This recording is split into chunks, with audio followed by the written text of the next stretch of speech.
Karena sesungguhnya pada sebagian prasangka itu adalah dosa. Jangan kalian mencari-cari kesalahan orang lain. Jangan kalian gunjing bergunjing antara satu dengan sebagian yang lain. Apakah kalian menyukai memakan bangkai saudara kalian yang telah mati? Maka pastilah kalian membencinya. Dan bertakwalah kalian kepada Allah. Sesungguhnya Allah itu Maha penerima taubat lagi Maha penyayang. Bapak Ibu sekalian, ayat ini memiliki sebab turun. Jadi asbabun nuzulnya, sebab turun ayat ini ada beberapa riwayat menceritakan. Riwayat yang paling banyak menceritakan terkait dengan Salman Al-Farisi. Salman Al-Farisi ini Pak Bu, kalau dia sudah makan siang, lalu kemudian tak lama setelah itu dia tidur. Ketika tidur Pak Bu, mesin dieselnya bunyinya kuat. Tahu mesin diesel itu Pak Bu? Kalau bahasa kampung kami bakar ruahnya Pak Bu. Nah, ngorok dia. Itu tidur. Kan ada pula yang bunyi kadang begitu Pak. Jadi rupanya ini disebut-sebut di belakang beliau oleh sahabat lain. Wow, kalau ibaratnya kalau Salman lah tidurnya macam beku coba dinding dinyonya. Begitulah ibarat sekalian. Jadi kadang-kadang kita menceritakan tentang aib orang itu, kadang-kadang kan polesannya saja itu luar biasa besar. Tidak dipoles saja itu sudah ghibah. Yang diceritakan oleh sahabat-sahabat itu memang benar, memang dia mendengkur. Tetapi Bapak sekalian, siapa yang suka dengkurannya itu diceritakan ke orang lain, yang menyebabkan harga dirinya menjadi jatuh Bapak sekalian.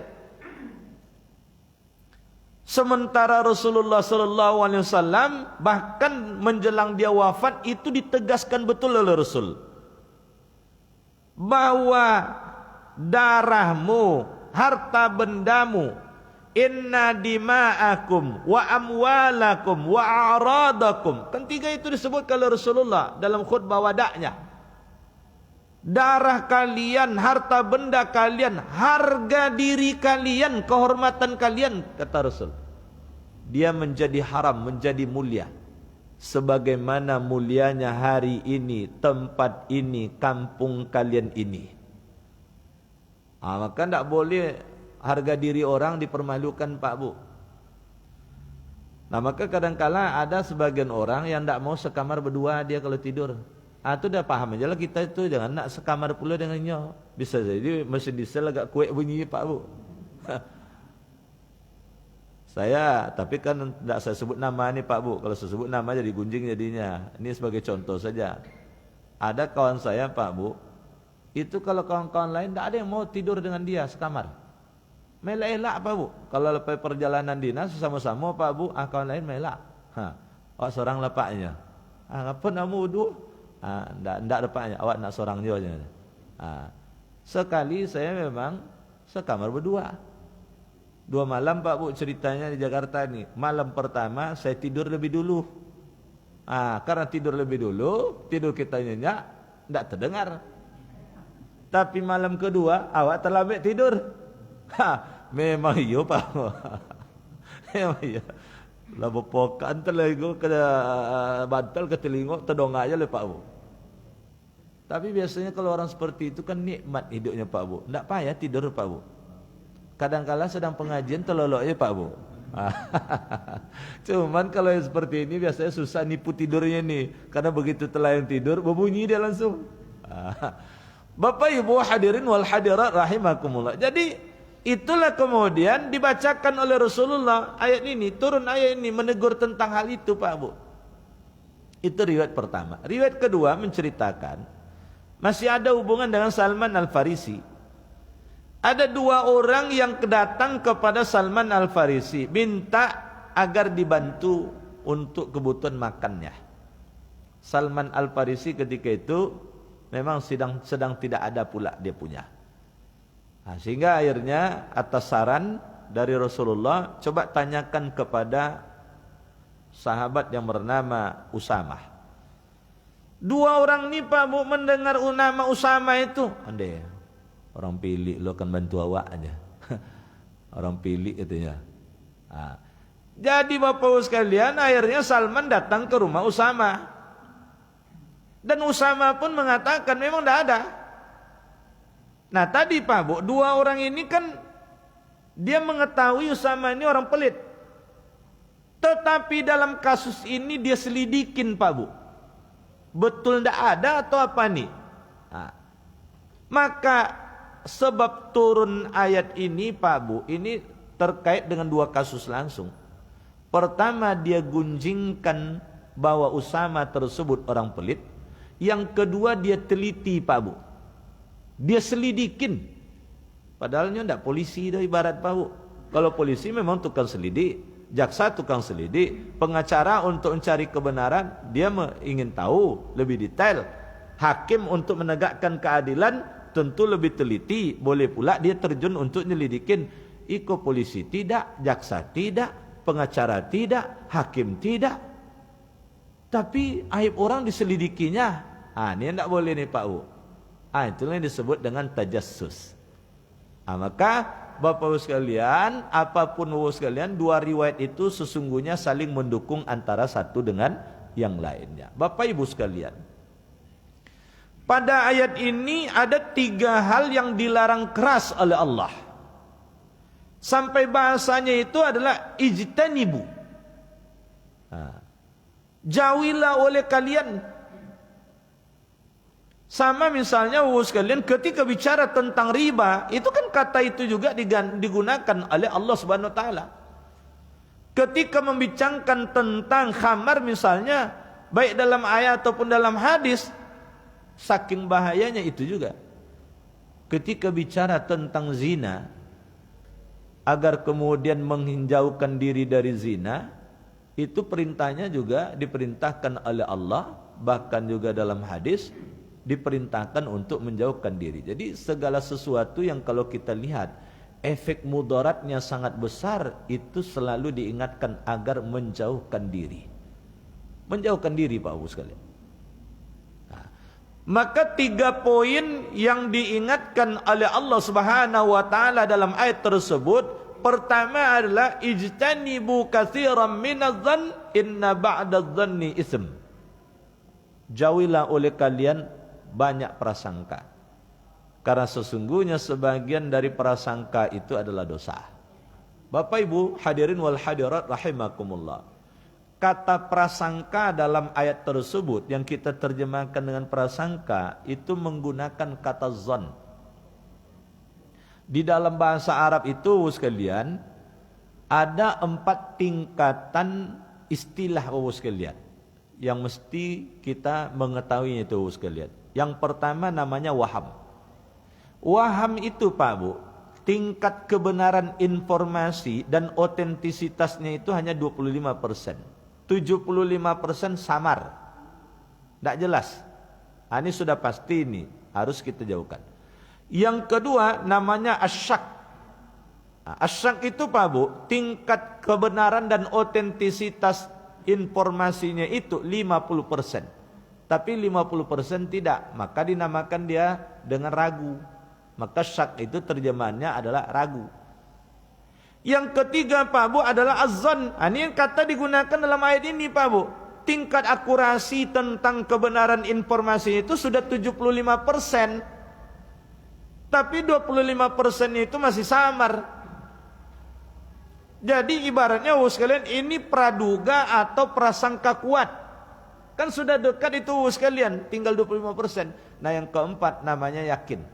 Kalau yakin itu akurasi kebenarannya sudah 100%. Walaupun yang mutlak benar itu adalah Allah. Maka Bapak sekalian, bukan berarti prasangka itu tidak didasarkan kepada data dan fakta. Data dan fakta ada, tetapi arah pikiran seringkali kemudian bisa menggiring kepada yang salah. Contoh begini Pak. Ini dalam satu riwayat diceritakan ketika Bani Mustalik itu telah ditumpas atau dikepung oleh Rasul. Ini kan mereka melakukan persekongkolan dengan musuh. Jadi ibaratnya musuh menyerang Madinah Pak Bu, dia bersekongkol dengan musuh. Ini kan pengkhianatan ini namanya. Pengkhianatan inilah yang kemudian ditumpas oleh Rasul. Tapi hebatnya Rasul, kalau di tempat-tempat lain Pak Bu, kerajaan kayak itu, apakah itu sudah diganyang semua tuh Pak Bu kalau macam itu. Tetapi oleh Rasul dikepunglah Bapak Bu sekalian selama 2 minggu. Sehingga tidak bisa berinteraksi apa-apa. Kelaparan Pak Bu. Kelaparan akhirnya menyerah. Sadar mereka. Masuk Islam Pak Bu. Karena masuk Islam Rasul mengatakan, kepada kalian dibebankan perintah solat, kepada kalian dibebankan perintah zakat. Terkait dengan poin kedua ini, pemuka dari Bani Mustalik itu langsung mengatakan, kami siap ya Rasul, kirimlah amil zakat engkau ya Rasul ke kami akan kumpulkan zakat, kami akan serahkan kepada utusan tersebut. Oleh Rasul ditunjuklah seorang yang bernama Al-Walid. Kenapa Rasul tunjuk Al-Walid? Karena Al-Walid itu adalah penduduk asli dari Bani Mustalik. Jadi Rasul itu Pak Bu menunjuk amil itu rata-rata adalah penduduk asli di situ. Karena dengan begitu dia tahu siapa orang kaya, siapa orang berhak menerima zakat. Jadi bukan orang yang dikirim dari daerah-daerah yang lain. Dan dulu pada masa Rasul Bapak sekalian, siapapun yang diangkat jadi pemimpin dalam satu wilayah tersebut, itu tugas pokoknya adalah mengelola zakat. Tugas pokoknya itu mengelola zakat. Contoh Muaz bin Jabal setelahnya Yaman itu menyatakan diri masuk Islam dan melakukan baiat terhadap kepemimpinan Rasulullah, oleh Rasul diutuslah Muaz bin Jabal ke Yaman. Apa pesan Rasul? Di antara deretan pesan Rasul itu, Rasul berpesan kepadanya, wa'limhum, beritahukan kepada mereka, qad iftaradallahu sadaqat, Allah telah memfardukan kepada mereka zakat, tu'khazu min agniyaihim wa turaddu ila fuqaraihim, diambil dari orang kaya yang ada di Yaman, dikembalikan lagi atau didistribusikan kepada orang fakir yang ada di Yaman. Jadi ditunjuk Al-Walid Pak Bu. Cuman Al-Walid ini agak-agak gamang nih Pak Bu. Kenapa begitu? Karena Al-Walid ini lebih dulu masuk Islam. Artinya Pak Bu, pemberontakan dan pengkhianatan Bani Mustalik itu pengaturan strateginya oleh Rasulullah, informannya adalah Al-Walid. Kan ini yang agak riskan nih Pak Bu. Al-Walid diutus. Begitu sampai di Bani Mustalik, nampak olehnya orang berkumpul-kumpul. Takut dia Pak Bu. Jangan-jangan kau jebakan kau awak yang akan dibunuh di siku di orang gogonya. Karena dianggap informan terhadap mereka. Akhirnya sekalian, ini kan prasangka nih Pak Bu. Informasi faktualnya kan jelas itu. Orang berkumpul. Cuman Pak Bu, ini prasangka kemudian yang muncul buruk. Akhirnya dia simpulkan jangan-jangan nak membunuh saya. Karena malu kepada Rasulullah, dikarang pula cerita. Ini bahaya Pak Bu. Pulang menghadap ke Rasul, ya Rasul, Bani Mustalik itu sudah berkumpul ya Rasul, siap menyerang Madinah. Kan bahaya tuh Pak Bu. Siap menyerang Madinah. Oleh Rasul tidak diterima mentah-mentah informasi tersebut. Oleh Rasul sekalian dipanggilnya Khalid bin Walid. Ditugasi Khalid bin Walid. Coba engkau selidiki benar tidak informasi ini. Khalid bin Walid kan panglima perang Pak Bu. Dia kan sudah kurang lebih 1 tahun dia masuk Islam Bapak sekalian.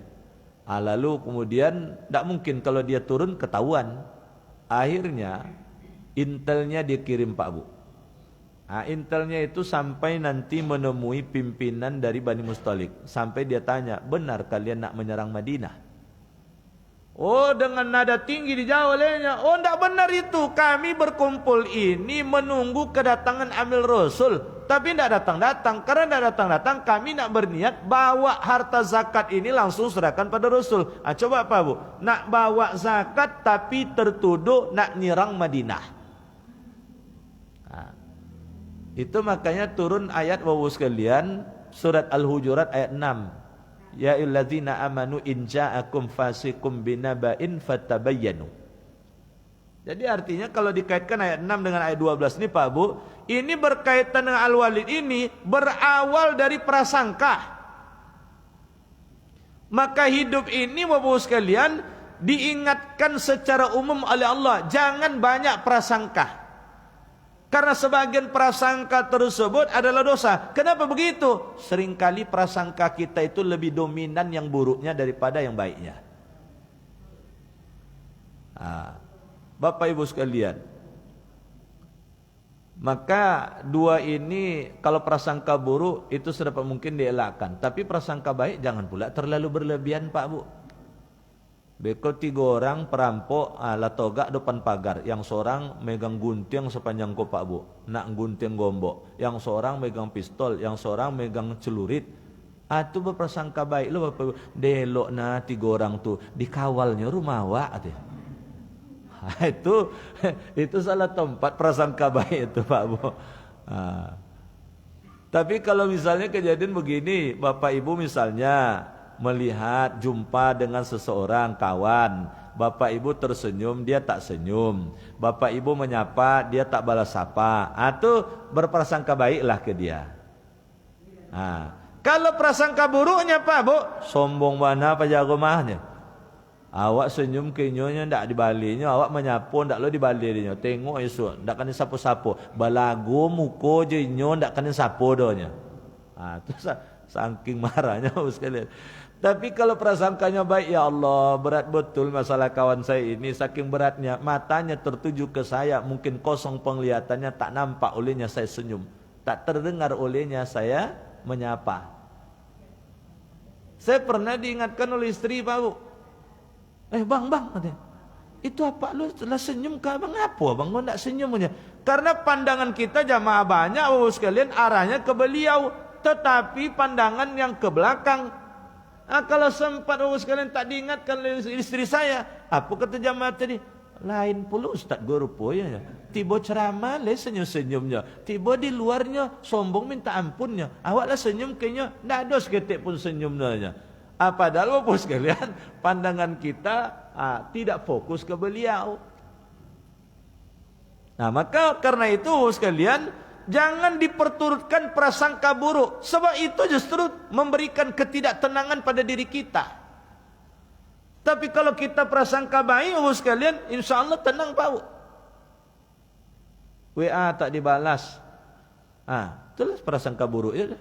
Telepon tak diangkat. Saya 2014 ketika itu tidak salah Pak Bu, jadi pembimbing ibadah. Datanglah seorang suami, Ustaz katanya, awak minta pulang Ustaz deh. Padahal baru di Mekah ni berapa hari Pak Bu. Pulang ke mana Pak? Pulang ke Pekanbaru dia. Anda ada cerita pulang kalau lah sampai Siko Pak? Enggak Ustaz, minta paspor. Nak pulang ke dia. Kata saya, kalau urusan itu saya urus, saya kena berhentikan jadi petugas langsung Pak. Tapi kalau korena tiapa, cobalah tanya ke pihak maktab tu. Bercakaplah jinyo. Orang bahasa Arab ya, sekarang tentu ini tidak paham bahasa Arab Pak Bu. Tapi bahasa Minang, bahasa Ocu misalnya Pak Bu. Cobalah. Enggak, tolonglah Ustaznya. Enggak bisa Pak. Kalau itu pula yang akan saya urus, jatah Bapak di Mekah ini 25 hari. Sebelum 25 hari saya tidak akan bawa Bapak kemana-mana. Di Madinah jatah Bapak 8 hari gitu saya. Selesai semua itu baru kita pulang. Akhirnya saya bawa ke kamar. Masuklah ke kamar dulu Pak. Tenang-tenanglah, jangan bongi-bongi je. Apa masalah? Setelah duduk Pak Bu, lah 25 kali awak nelpon bini awak Ustaz, ndak diangkat-angkat dia. 25 kali ditengoknya Pak Bu. Kau Ustaz, 25 kali awak menelpon bini awak, ndak diangkat-angkat dia. Itulah pada pulang. Dia macam apa cerita dulu sebelum berangkat apa je ibu? Ya Ustaz, awak bongi kini je bini awak Ustaz. Buatlah perjanjian sebelum berangkat tu Ustaz. Kata istri awak nak pergi ibadah situ bang. Jangan banyak-banyak beban kerojo diagi kawak. Kok baju kotor cuci seorang kini go katanya. Lakinya kok tak pernah nyuci baju tu Pak Bu. Kok berangkat ke masjid seorang-seorang, dia beko pedusi pulau sapnya. Anda bisa sama-sama. Entah dari mana berita dapat ni Pak Bu. Pokok seorang-seorang. Jadi bini ku tengok dari jauh je Pak Bu. Ke bini awak rasa kau kata. Isteri itu larut pula dengan kawan-kawannya lah, dapat pula kawan konco dia Pak Bu. Ginilah Pak, kata saya, coba Bapak tenangkan diri, istirahat di kamar, nanti saya panggil Bapak dan Ibu, kami panggil nanti. Akhirnya panggil Bapak sekalian, kami panggil istrinya dulu. Panggil istrinya. Begitu panggil, Ibu kemana seharian ini? Tawaf Ustadz katanya, tawaf sunat ya. Coba tengok HP Ibu. Tengoknya Pak, siapa yang paling banyak panggilan di situ? Astagfirullah, Pak Ustadz, laki awak katanya. Berapa kali panggilannya? 25 kali Pak Ustadz katanya. Itulah Ibu. Mestinya Ibu walaupun ibadah izin dengan suami. Ibu kan berangkat dengan suami ke sini gitu. Iya Ustaz, memang apa dulu kami kan tujuan ibadah sih kok. Salah Bu, kata saya. Ketika Ibu mendampingi suami, melayani suami, itu ibadah. Apalagi di tanah haram ini besar pula nilai pahalanya. Kok Ibu cucikan pakaian suami tadi, biasa kan Ibu aja menyucikannya. Besar pahalanya itu. Ya ndaklah banyak baju ini pakai dia apa katanya. 3 lapis bajunya kata saya sambil bergurau kan. Kok 3 lapis sekali pakai ini ayolah kata saya. Kan satu-satu setel saja dipakainya. Jadi pahami ibadah secara komprehensif udah saya, secara utuh udah saya. Mulai sekarang Bu, apa nak pulangnya Bu? Minta paspor dia. Kalau saya kasih dia pulang nih Bu. Tolong dia Ibu pulang beko seorang. Anda ada Ustaznya. Baru panggil pula suaminya. Panggil suaminya. Akhirnya damaikan. Mulai besoknya Pak Bu. Itulah pegangan tangan dia berdua lihat. Dunia serasa milik berdua Pak Bu. Awak kedumpang nampak dia. Jadi akhirnya 3 hari setelah itu saya bilang ke bapak tu depan istri Pak, paspor lah bisa diambil Pak ada. Jadi pulang dia. Dah ada Ustaz ya. Allah jileh ya. Jadi bapak sekalian, itu kan berawal dari prasangka. Istrinya 25 kali ditelepon tak ngangkat-angkat, mungkin tak apa-apa. Apalah kerojo bini awak go sampai sebegitu luar biasa dicuekin awak. Lah 25 kali awak telepon tak diangkat-angkatnya. Padahal istrinya sedang tawaf. Ya kalau sedang tawaf Bapak sekalian, seberapapun besar bunyi dering handphone itu kadang-kadang tak terdengar Pak Bu. Tapi karena prasangka buruk Pak Bu, hampir lo je pulang kampung Pak Bu. Kok sempat yo dapat dia paspor tu Pak Bu, adik-adiknya ke Jeddah dia beli tiket pulangnya Bapak sekalian. Tentu tak jadi haji ya Pak Bu. Jadi begitulah Bapak sekalian. Padahal kan halnya sederhana sebetulnya Pak Bu, tapi karena prasangka menjadi besar. Karena itu dalam ajaran agama kita Allah mengingatkan jauhi prasangka. Bapak Ibu hadirin wal hadirat rahimakumullah. Setelah diingatkan oleh Allah jangan banyak prasangka karena dalam prasangka itu banyak dosanya, maka yang kedua wala tajassasu, jangan kalian tajassus. Dalam hadis Pak Bu dikatakan oleh Rasul, iyyakum wazzan fa inna zanna akzabul hadis.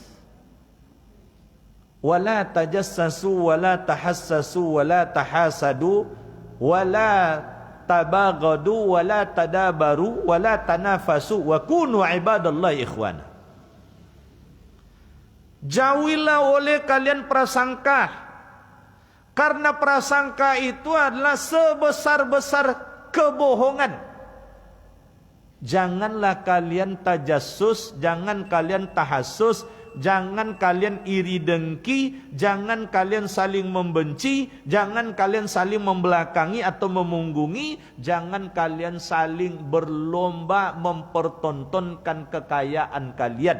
Jadilah kalian sebagai hamba Allah yang bersaudara. Panjang 7 disebutkan oleh Rasul di situ Pak Bu. Nah, yang pertama itu prasangka buruk. Yang kedua dan ketiga itu mirip-mirip tuh Pak Bu. Tajassus dan tahassus. Bedanya titik saja Pak Bu.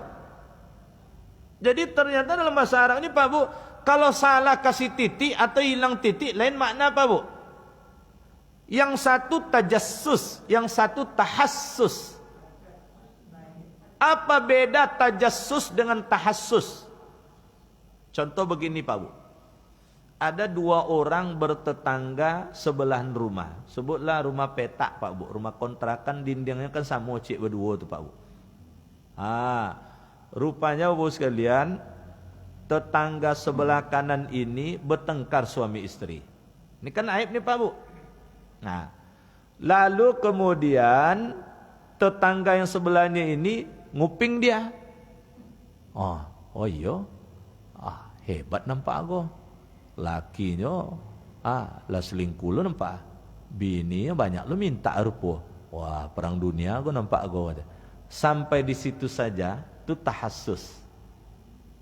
Rasa ingin tahu sampai kemudian ngupingin aib orang, persoalan orang. Diselidikinya Pak Bu. Tapi kalau tajassus dikupingin Pak Bu. Kok menarik berita kok. Laki selingkuh. Bininya rupanya banyak lo mintanya. Cerewet kali.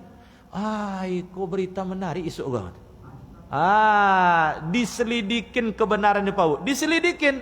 Dia menyelidikin kebenaran terkait dengan aib orang. Berawal dari prasangka tadi Pak Bu. Diselidikin Bapak sekalian. Diselidikin bukan untuk konsumsi pribadi. Kalau untuk konsumsi pribadi tahassus namanya.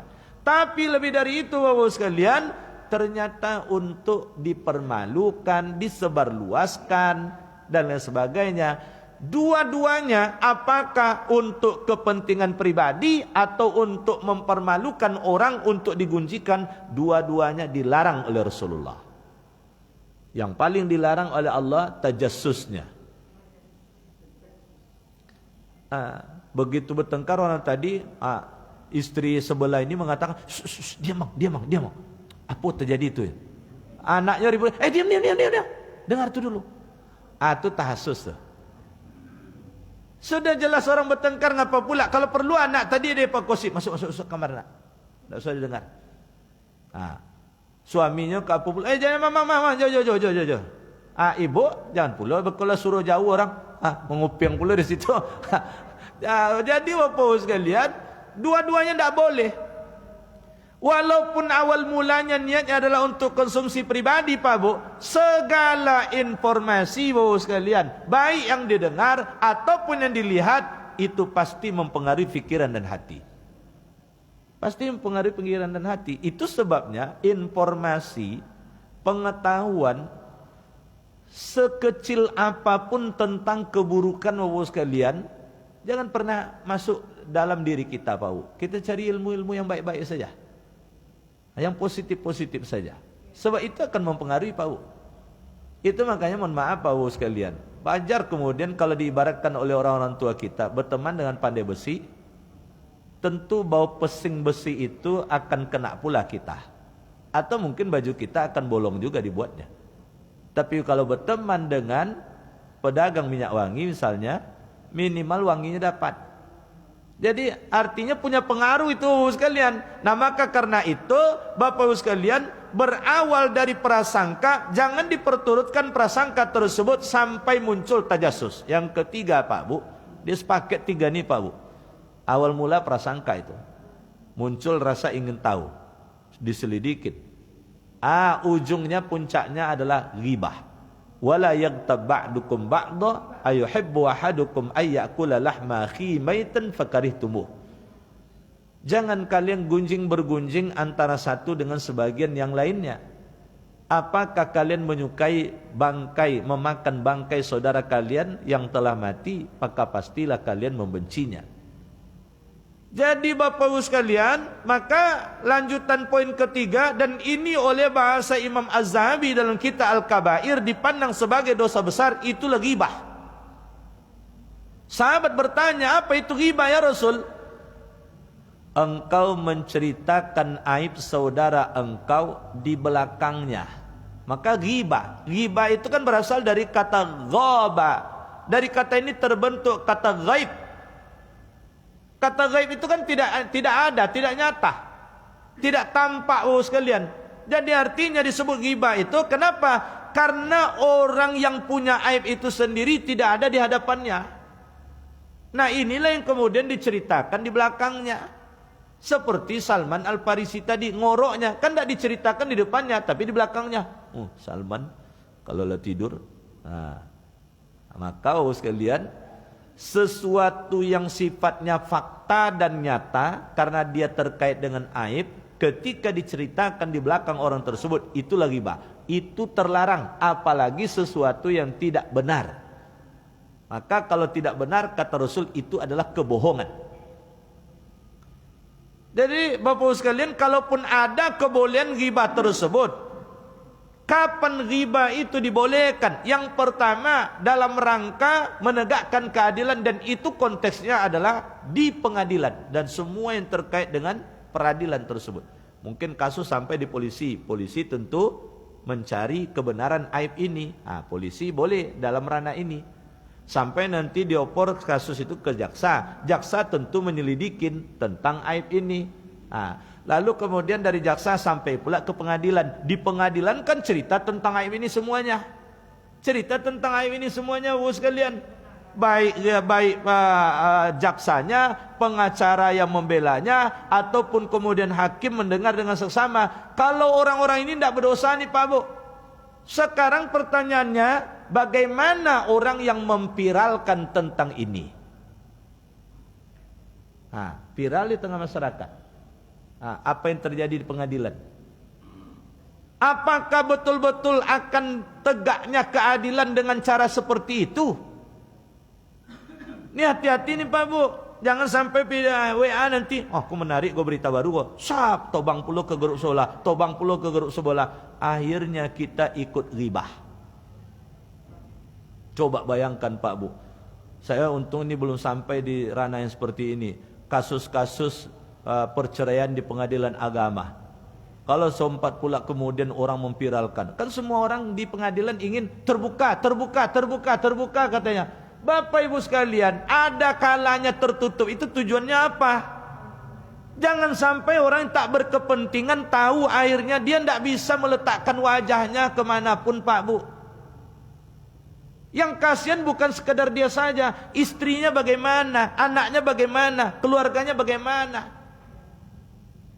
Jadi Bapak sekalian, kita harus pandai menempatkan sesuatu pada tempatnya. Kalau sempat ikut di pengadilan agama, kasusnya perselingkuhan, terbuka pula sidangnya Pak Bu, dibuka segala di situ, sampai pola-pola permainan perselingkuhannya, kemanonya wajahnya kan dilotak adanya keluar dari tule Pak Bu, baik suami ataupun istri. Maka mohon maaf Pak Bu, saya gejala belakangan ini video-video saling viral memviralkan. Ini hati-hati Pak Bu, jangan-jangan kita masuk dalam ranah ghibah. Anda usah ikut-ikutan. Mobil yang bergeseknya Pak Bu, tuh saya viralkan. Rundiang jelah elok.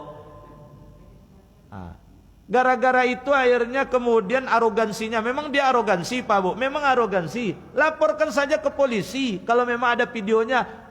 Kalau diviralkan Pak Bu, jabatannya gara-gara hanya satu kali tersilap dia seperti itu, hilang jabatannya. Awak suka pula, rasa itu katanya. Rasa itu ketawa Pak Bu. Setelah itu Pak Bu, anaknya bagaimana? Istrinya bagaimana? Keluarganya bagaimana? Maka Pak Bu, diibaratkan oleh Allah seperti kita memakan bangkai saudara kita. Wak bunuhnya Pak Bu, sudah bunuh wak kunyah-kunyah dagingnya. Kan sama artinya pembunuhan itu sekalian, kan pembunuhan karakter jadinya. Maka sekalian, satu waktu datang seorang wanita ke Rasulullah, dan ketika itu Aisyah ada Pak Bu.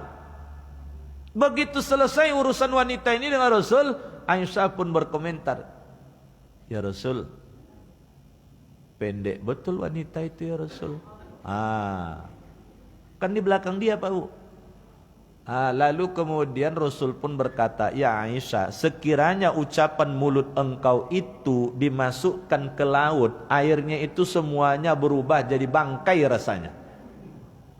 Begitulah mudaratnya itu di sisi Allah. Cuman kan langsung berubah jadi bangkai secara real tidak Bapak sekalian. Tapi begitulah ibaratnya diilustrasikan oleh Rasulullah, saking berbahaya yang ghibah tersebut. Nah karena itu Pak Bu, cukupkanlah dalam diri kita ini menyebut-nyebut kebaikan orang. Ada orang soleh Bapak sekalian hebat ibadahnya, sebut supaya orang lain termotivasi untuk soleh. Ada orang lain dermawan, Bapak sekalian, ceritakan ke orang lain. Yang bersedekah tadi, yang dermawan tersebut, tidak boleh dia cerita. Tapi kita, Bapak sekalian, ceritakan ke orang lain supaya orang termotivasi. Oh, ada misalnya masjid yang bagus, Bapak sekalian, bagus pola pelayanan terhadap jamaah. Ceritakan Pak Bu, supaya termotivasi pula kita menjadikan masjid kita melayani jamaah bagus. Saya ke Gresik, Bapak sekalian, wah itu memang luar biasa. Masuk WC-nya itu Pak Bu, wangi luar biasa. Wangi Pak Bu. Wangi. Begitu masuk masjid Pak Bu, masuk ke masjid itu sudah ada petugas menunggu depan pintu. Digiringnya, Bapak di sini. Macam tamu Pak Bu, Bapak di sini. Sehingga tidak ada orang sap-sap melangkah-langkahi. Begitu selesai soto Pak Bu, selesai solat Bapak sekalian, solat Jumat waktu itu, soto Lamongan lah siap lo menanti di segala pintu Pak Bu. Iko yang pere-pere gue yang lomak Pak. Jadi Bapak sekalian, saya tergugahnya ketika itu, saya tidak tahu di masjid itu ada soto Lamongan selesai Jumat Pak Bu. Jadi sebelum Jumat Bapak sekalian, singgahlah di kedai. Di kedai makan soto Lamongan Pak Bu. Saya buat rombongan nih. Ibaratnya saya tukang traktirnya Pak Bu. Makan. Kita rasukan puluh soto Lamongan, dokek Lamongan ko ada. Di kan Lamongan Gresik kan dekat-dekat tuh Pak Bu. Jadi lah makan Pak Bu, bayar. Pak, Jumat barokah katanya. Luar biasa Pak, Jumat barokah. Awak ndak lomak rasanya Pak Bu. Lah bayo makan Pak Bu. Kawan ada yang minta tambuh dan sebagainya. Jumat barokah Pak. Apa maksudnya? Gratis ya. Kan ada tulisan tuh. Saya sangka Pak Bu yang gratis tuh TS saja. Jadi rupanya soto plus TS gratis. Jumat berkah. Padahal kedainya kedai papan cuman Pak Bu. Kalau dibawakan kayu, orang dah lo kayu Pak Bu. Banyak yang punya usaha yang kayu sikul Pak Bu. Tapi mencari rumah makan dan kedai-kedai macam itu yang ada Jumat barokahnya, atau payah Pak Bu. Karena perhitungan orang waktu kan tinggi kadang-kala Pak Bu. Jumat barokah ya. Jadi kalau yang baik-baik itu cerita Pak. Yang buruk-buruk ndak usah cerita. Jadikan dia sebagai pelajaran berharga bagi kita supaya kita tidak mengalami hal seperti itu. Kecuali kalau tujuannya dakwah. Kecuali kalau tujuannya mencegah kemungkaran. Misal begini, si fulan itu punya utang dengan kita. Menurut kita dia mampu bayar utang. Janjinya setahun, tapi lah 10 tahun tidak jauh Pak Bu. Sudah bermacam cara mengingatkan, dia tidak peduli. Macam mengemis-ngemis pula kita dibuatnya. Akhirnya langkah terakhir kita gunakan Pak Bu, kita datang ke Pak RT dan tetangga sebelah rumahnya. Sekali lagi Pak Bu, Pak RT bukan CRT ya. Ini beda tuh Pak Bu. Beko cerita CRT, beko lain Pak Bu, di grup RT pula. Datang ke Pak RT supaya bisa Pak RT membantu karena kita butuh. Datang ke tetangga sekitarnya itu dalam konsep dalam rangka dakwah Bapak sekalian, meminta hak kita itu dibolehkan. Kalau lebih dari itu ternyata tidak juga balik Pak Bu, ikhlaskan saja lagi lah itu. Insya Allah itu biasanya Allah ganti itu sepanjang utang itu tidak balik-balik. Kata Rasul kan Allah menjamin kehidupan orang tersebut sepanjang utang itu belum balik. Maka banyak-banyak ngasih utang ke orang Pak Bu. Sepanjang belum balik utang tu Pak Bu, rezeki awak dijamin deh Allah. Tapi Ustaz tak balik itu sakit jadi siku saya. Nah, inilah Bapak sekalian sedikit kajian yang dapat saya sampaikan pagi ini. Mari sama-sama jadi perhatian bagi kita Bapak sekalian tentang ayat ini, kita amalkan.